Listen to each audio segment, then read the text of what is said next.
अल्पसंख्यक समाज की 50,000 के तकरीबन की आबादी है।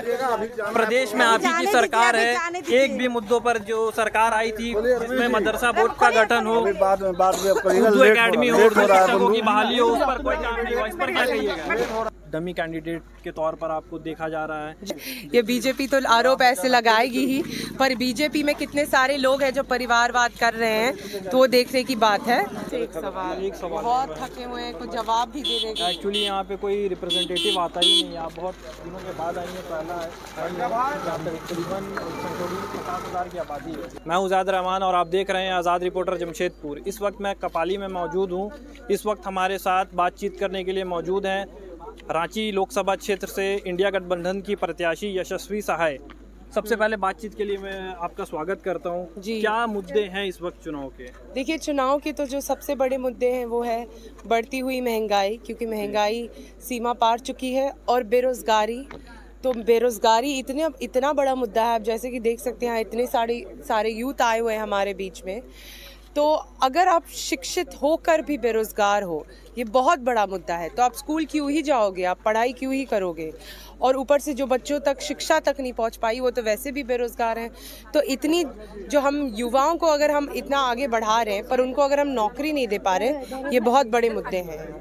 इसको लेकर आपके पास क्या रूट मैप है? देखिए, रोड मैप के बारे में अगर बोले तो कांग्रेस पार्टी ने अपने न्याय पत्र में जो बातें लिखी हैं, भारत जोड़ो यात्रा जो राहुल गांधी जी किए, वो पूरे देश को अपने पैरों से नापे। उसके बाद उन्होंने उसका निचोड़ न्याय पत्र में अपने कांग्रेस पार्टी के मैनिफेस्टो में दिया।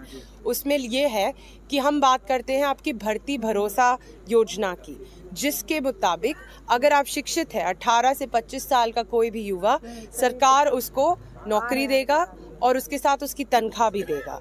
और इससे क्या होता है कि अगर आपको आपकी नौकरी और तनख्वाह सरकार द्वारा मिल जाती है, तो आपका जो आगे का रास्ता है वो खुल जाता है।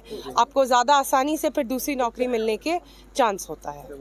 आपका रांची में जिसके साथ मुकाबला है, सीधे तौर पर संजय सेठ जो वर्तमान में रांची के सांसद हैं, उनके अभी बीते दिनों देश के प्रधानमंत्री नरेंद्र मोदी आए, उनके समर्थन में एक तरह से कहिए 9 किलोमीटर का एक ऐतिहासिक रोड शो रहा। तो फाइट को किस तरह से देख रही हैं? एक बीजेपी की तरफ से एक आरोप भी आपके ऊपर लगाया जा रहा है परिवारवाद का, डमी कैंडिडेट के तौर पर आपको देखा जा रहा है। इस पर आप क्या अपनी साइड किस तरह से? जी देखिए कि ये सब जो बातें हैं ये बहुत फिजूल की हैं। ये बीजेपी तो आरोप ऐसे लगाएगी ही, पर बीजेपी में कितने सारे लोग हैं जो परिवारवाद कर रहे हैं, तो वो देखने की बात है। और उससे ज़्यादा हम कुछ नहीं कह सकते। लोगों ने उन पर भरोसा दिखाया है, तो लोग ही उनको दिखा देंगे असलियत क्या है। इस वक्त जहां आप मौजूद हैं, यहाँ पे तकरीबन 50,000। थैंक यू भैया। सर एक सवाल मैम, इस वक्त जहां आप मौजूद हैं, यहाँ तकरीबन अल्पसंख्यक समाज की 50,000 के तकरीबन की आबादी है। प्रदेश में आप ही की सरकार है। एक भी मुद्दों पर जो सरकार आई थी जिसमें मदरसा बोर्ड का गठन हो, उर्दू एकेडमी हो, शिक्षकों की बहाली हो, उस पर कोई काम नहीं हुआ। इस पर क्या कहिएगा? लेट हो रहा है।